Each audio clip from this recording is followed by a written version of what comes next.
2024 లేదా 25లో డిగ్రీ లేదా బీటెక్ చదివారా? సాఫ్ట్‌వేర్ జాబ్ కోసం ఎదురు చూస్తున్నారా? అయితే కోడ్ జ్ఞాన్ 100 డేస్ కోర్సులో చేరండి, జాబ్ సాధించండి. నమస్కారం సార్. నమస్తే అండి. అండ్ చాలా వరకు కూడా ఇంటర్వ్యూ అటెండ్ అయ్యే ప్రాసెస్లో చాలా మంది కూడా టెన్షన్ పడిపోతూ ఉంటారు. అసలు ముందుగానే ప్రిపరేషన్ ఉంటే వాళ్ళు అంత టెన్షన్ పడాల్సిన అవసరం ఏమి ఉండదు. సో అలా ఎవరైనా కూడా సాఫ్ట్‌వేర్ ఫీల్డ్లో ఇంటర్వ్యూ అటెండ్ అయ్యే ప్రాసెస్లో ఎవ్రీ స్టూడెంట్ మస్ట్ ఫాలో అవ్వాల్సిన రూల్స్ ఏంటి సార్? సింగిల్ రూల్ చెప్తా అండి. Okay sir. గోల్డెన్ రూల్ చెప్తాను. Golden rule. సో గోల్డ్ అనే వర్డ్ తీసుకుందాము. సో గోల్డ్ అనే వర్డ్ లో ఎలాంటి రూల్స్ ఫాలో అవ్వాలని చెప్తాం. గోల్డ్ లో GOLD 4 లెటర్స్ ఉన్నాయి. సో G అంటే గిట్ రెడీ ప్రాజెక్ట్స్. సో మనం ఏదైతే మినీ ప్రాజెక్ట్స్ కానీ మేజర్ ప్రాజెక్ట్స్ కానీ చేస్తామో వాటిని ప్రాపర్ వేలో చేసి స్ట్రక్చర్గా దాన్ని గిట్లో పుష్ చేయాలన్నమాట. అండ్ గిట్లో మనం ప్రతిదానికి కూడా నోట్స్ రిమార్క్స్ అవి రాసుకోవచ్చు. సో అక్కడ గనక మీరు దాన్ని ఎక్స్ప్లెయిన్ చేస్తూ బ్రీఫ్ డిస్క్రిప్షన్ రాసి this code will help you to reduce 30% of your time అని ఇట్లాగా రాసాము అంటే గనక అట్లాంటివన్నీ ఇంపాక్ట్ క్రియేట్ చేస్తాయి. అప్పుడు ఆబ్వియస్గా ఈ గిట్ లింక్ తీసుకెళ్ళి మీరు మీ రెజ్యూమ్లో అండ్ లింక్డ్ఇన్ ప్రొఫైల్లో అప్డేట్ చేస్తారు.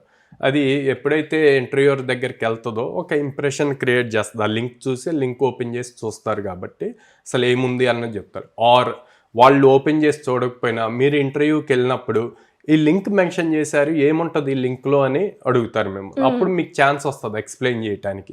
అసలు మీరు ఆ లింకే మెన్షన్ చేయలేదు అనుకోండి, మీరు ఏం చేశారు అన్నది ఎక్స్ప్లెయిన్ చేయడానికి ఛాన్స్ రాదు కదా. సో అట్లా సెకండ్ ఓ అంటే అబ్జర్వ్ చేయాలి ఎక్కువగా. సో మనం ఏ టైప్ ఆఫ్ ప్రాజెక్ట్స్ చేస్తున్నాం, ఆ ప్రాజెక్ట్స్ దేనికి యూజ్ అవుతాయి, అండ్ మనం ఇంటర్వ్యూకి వెళ్ళేట కంపెనీలో ఎలాంటి ప్రాజెక్ట్స్ ఉన్నాయి అన్న ప్రాపర్ అబ్జర్వ్ అండ్ రీసెర్చ్ చేసి అప్పుడు దానికి తగ్గట్టు మన ప్రొఫైల్లో ప్రాజెక్ట్స్ని కనుక బిల్డ్ చేసుకుంటే, అంటే ప్రతి స్టూడెంట్కి ఈ కంపెనీస్లో వర్క్ చేయాలి అన్న గోల్ ఉంటుంది. సర్వీస్ బేస్డ్ కంపెనీ కానీ ప్రొడక్ట్ బేస్డ్ కంపెనీస్ కానీ లేకపోతే కామర్స్ అప్లికేషన్స్ మీద ఇట్లా. సో మీకు ఏదైతే గోల్ ఉందో దాని రిలేటెడ్ ప్రాజెక్ట్స్ ఎక్కువగా మీరు అబ్జర్వ్ చేస్తూ మార్కెట్ని అబ్జర్వ్ చేస్తూ వాటి రిలేటెడ్ సిమిలర్ ప్రాజెక్ట్స్ బిల్డ్ చేసి కనుక మీరు అప్లోడ్ చేసుకుంటూ ఉండాలి గిట్హబ్లో. సో GO అయిపోయింది. Next learn and practice. So అందరూ అప్లికేషన్స్ బిల్డ్ చేయాలి అని చెప్పి చూస్తారనమాట. So maximum number of students కానీ లైక్ 1 year 2 years ఎక్స్పీరియన్స్ ఉన్న వాళ్ళు కానీ అన్ని ఏ టైప్ ఆఫ్ అప్లికేషన్ అయినా బిల్డ్ చేయాలి. కానీ అప్లికేషన్ కన్నా అప్లికేషన్లో యూజ్ చేసే ఆర్కిటెక్చర్ ఇంపార్టెంట్.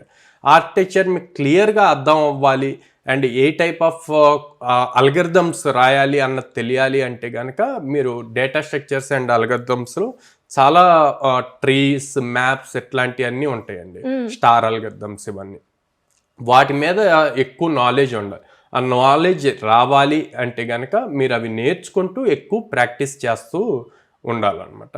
సో ఇవి ఏమవుతాయి అంటే ఓకే మీరు రేపు ఇంటర్వ్యూలో ఎక్స్ప్లెయిన్ చేసేటప్పుడు నేను ఈ సొల్యూషన్ రావటానికి ఈ సొల్యూషన్ ఆప్టిమైజ్డ్గా రావటానికి ఈ అల్గరిథం యూజ్ చేశాను, దీనివల్ల ఈ బెనిఫిట్స్ ఉన్నాయి అన్నది క్లియర్గా ఎక్స్ప్లెయిన్ చేయగలుగుతారు. సో ఆ ఎక్స్ప్లెనేషన్ పాయింట్లో వచ్చేసి మనకి లాస్ట్ కాన్ఫిడెంట్గా డెలివర్ చేయాలన్నమాట. ఓకే, డిస్క్రైబ్ కాన్ఫిడెంట్లీ అంటాం. ఎప్పుడైతే మీరు మాట్లాడేటప్పుడు మీ ఫేస్లో ఆ కాన్ఫిడెన్స్ కనిపిస్తుందో ఇంటర్వ్యూయర్కి ఒక మంచి ఇంప్రెషన్ పడుతుంది అనమాట. మీరు ఎప్పుడైతే లర్న్ చేసి ప్రాక్టీస్ చేస్తున్నారో ఎల్ని ప్రాపర్గా ఫాలో అవుతారో అప్పుడు ఆటోమేటిక్గా మీరు డిస్క్రైబ్ చేసేది కూడా అంతే కాన్ఫిడెన్స్ లెవెల్లో చేయగలుగుతారు. సో అది మంచి ఇంపాక్ట్. ఈవెన్ మీకు ఏదైనా క్వశ్చన్ మీకు తెలియకపోతే straight away I don't know about it sir అని చెప్పారు అంటే గనక అది చెప్పేటప్పుడు కూడా మీరు నర్వస్ ఫీల్ అవ్వకూడదు, అదే కాన్ఫిడెన్స్తో చెప్పాలి. చెప్పినప్పుడు ఆ ఇంప్రెషన్ అలాగే ఉంటుంది అనమాట. సో అలాగా ఎవరైనా సరే ఇంటర్వ్యూకి వెళ్ళేటప్పుడు ఈ గోల్డ్ రూల్ కనుక ఫాలో అయ్యారు అంటే ఈజీగా జాబ్ అన్నది క్రాక్ చేయగలుగుతారు. సో చాలా బాగుంది సార్ గోల్డెన్ రూల్. అండ్ చాలా మంది స్టూడెంట్స్కి కూడా అంటే కోడ్ జ్ఞాన్లో జాయిన్ అవ్వాలి అన్నప్పుడు కొన్ని డౌట్స్ అయితే రేస్ అవుతూ ఉంటాయి. అండ్ అలాగే ఇక్కడ వాళ్ళకి ఎలాంటి స్కిల్స్ని ట్రైన్ చేస్తారు సార్ స్టూడెంట్స్కి? సో ఇక్కడ మేము ఎక్కువ కాంపిటేటివ్ కోడింగ్ ఎలా సాల్వ్ చేయాలి అన్నది చెప్తామండి. దీంట్లో జావా యూజ్ చేస్తాము, పైథాన్ యూజ్ చేస్తాం. Based on student capability and skill set వాళ్ళు జావా కానీ పైథాన్ కానీ యూజ్ చేసుకుంటారు. దాంతోపాటు ఫుల్ స్టాక్ ప్రోగ్రామ్స్ నేర్పిస్తాం అనమాట. Java full stock, Python full stock, data analytics ఇవి నేర్పిస్తాము. ఎన్ని డేస్ ఉంటుంది sir total so duration? 100 working days అండి, అంటే 4.5 months వస్తుంది అనమాట. ఓకే, ఇంకా ఎవరైనా కూడా ఇంట్రెస్ట్ ఉండి కోడ్నైన్లో జాయిన్ అవ్వాలి అంటే ఏ విధంగా ఉంటుందంటారు? స్క్రీన్ మీద కనిపిస్తున్న నెంబర్స్ కాల్ చేయొచ్చు, ఆర్ డైరెక్ట్గా మా బ్రాంచెస్కి విజిట్ చేయొచ్చు. విజయవాడ మొగలరాజపురంలో ఉంది, హైదరాబాద్ JNT మెట్రో స్టేషన్ దగ్గర ఉంది, అండ్ అమీర్పేటలో చెన్నై షాపింగ్ మాల్ ఆపోజిట్లో ఉంది అనమాట. అండ్ అలాగే సార్, అంటే లేడీస్కి ఎస్పెషల్గా మనం చూస్తే సేఫ్టీ సెక్యూరిటీ పరంగా కోడ్నైన్ ఎలాంటి సపోర్ట్ ఇస్తుంది? సో గర్ల్స్కి ఎప్పుడు మా క్యాంపస్లో సెక్యూరిటీ ఉంటుందండి. అట్ ద సేమ్ టైం మేము ఇప్పుడు విజయవాడలో సపరేట్గా గర్ల్స్ హాస్టల్ స్టార్ట్ చేసాం with in the campus. Okay, so వాళ్ళకి ఇంకా మోర్ సెక్యూర్డ్గా ఉంటారు, అండ్ ఎప్పుడు కోడ్నైన్ దాంట్లోనే ఉంటారు కాబట్టి ఇంకా మోర్ ఫోకస్డ్గా లర్న్ చేస్తారు.